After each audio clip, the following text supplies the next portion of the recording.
Start.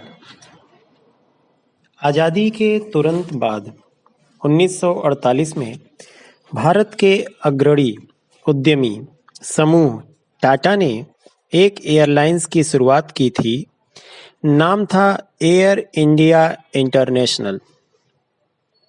हालांकि उसके पहले 1932 में उसने टाटा एयरलाइंस की स्थापना की थी और जे.आर.डी. टाटा ने इसकी पहली उड़ान खुद भरी और यह सफलता के आकाश में उड़ने लगी। लेकिन पंडित नेहरू की नज़र इस पर थी और 1953 में इसका पूर्ण राष्ट्रीयकरण कर दिया गया। हालांकि जे.आर.डी. टाटा इसके चेयरमैन 1977 तक बने रहे। ऐसा नहीं है कि एयर इंडिया ने सरकार के हाथों में जाने के बाद तरक्की नहीं की। यह दुनिया के आकाश में छा गई। दुनिया के हर महत्वपूर्ण देश में इसकी उड़ानें जाने लगीं और इसका विस्तार होता रहा और एक समय आया कि यह घाटे में चलने लगी। विशालकाय स्टाफ, नौकरशाही और भ्रष्ट राजनेताओं ने मिलकर इसकी आर्थिक स्थिति बिगाड़ दी। 2018 आते-आते यह हर दिन 20 से 26 करोड़ रुपए का घाटा देने लगी। 2018-19 में कुल घाटा 8,556 करोड़ रुपए का था और उस पर 80,000 करोड़ रुपए का कर्ज भी चढ़ गया। और तब से सरकार ने इसे बेचने की तमाम कोशिशें शुरू कर दी। यूपीए सरकार के एक मंत्री पर तो खुला आरोप है कि उन्होंने अपने आर्थिक हितों के लिए तमाम तरह की हेराफेरी करवाई। इसके लाभ वाले रूट की सीटों को अरब देशों की एयरलाइंस को औने पौने दामों में दे दिया। कई विमान खरीदने के ऑर्डर दे दिए और अन्य तरह की गड़बड़ियां की। इससे इसका लाभ कम हुआ और घाटा बढ़ा।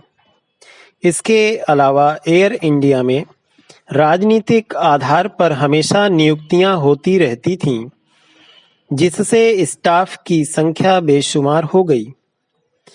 आज इस समय इसके पास 125 विमान हैं और 20,000 से भी ज्यादा कर्मचारी। एक समय इसकी प्रति विमान स्टाफ संख्या दुनिया में सबसे ज्यादा थी।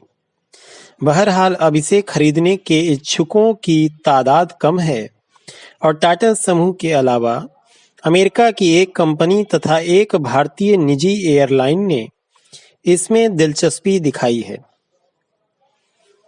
कोरोना के कारण देश विदेश के आर्थिक हालात ऐसे हैं कि इसे खरीदने में बहुत कम ही पार्टियां इच्छुक हैं। टाटा समूह के पास एयरलाइन का पर्याप्त अनुभव है। दरअसल जब टाटा समूह से एयर इंडिया छिना तो उसके बाद से समूह ने हमेशा कोशिश की कि वह भारत के आकाश में अपना नाम फिर से लिखे। उदारीकरण के बाद जब बहुत सी निजी एयरलाइनों ने भारत में अपने कदम रखे तो टाटा ने भी अपनी एयरलाइंस शुरू करने की इच्छा जताई। लेकिन उस समय के नागरिक उड्डयन मंत्री ने यह कहा कि टाटा को इसलिए अनुमति नहीं दी जा सकती क्योंकि वह विदेशी धन से निवेश कर रहा है। टाटा ने भारत में अपनी एयरलाइंस शुरू करने के लिए दुनिया की सबसे बढ़िया एयरलाइनों में से एक सिंगापुर एयरलाइंस से हाथ मिलाया था। टाटा समूह के प्रतिद्वंद्वियों ने एक भ्रष्ट राजनेता से मिलकर देशभक्ति की आड़ में उसका प्रस्ताव रद्द करवा दिया। लेकिन टाटा का प्रयास जारी रहा और बाद में समूह ने एयर एशिया और फिर सिंगापुर एयरलाइंस के साथ मिलकर विस्तारा को जन्म दिया।